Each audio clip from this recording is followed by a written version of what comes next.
Hi, this is Carrie McGee with Keller Williams Realty. Welcome to this week's episode of Ask the Realtor. Every week I answer questions from buyers and sellers and pretty much everyone in between regarding real estate.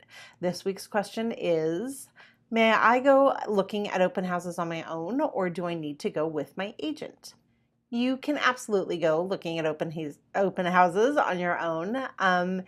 It is recommended, however, that you be prepared to give your agent's name and number away to whomever is holding the house open. For example, some agents I know will give their clients business cards and will instruct their clients to present that to the agent that's holding the house open and saying, my name is so-and-so and I'm coming in to look. I am being represented in my home search by X. And that way the agent knows that you are not someone that they can try to obtain as a client because you're already spoken for. You're being represented by another agent.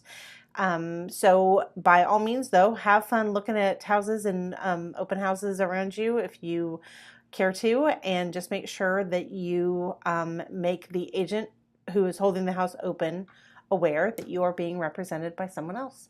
Hope that answers the question, and I hope you have a fantastic week. Talk to you next week. If you have any real estate questions for me, by all means, reach out via any of the methods on the following screen. Thanks. Bye-bye.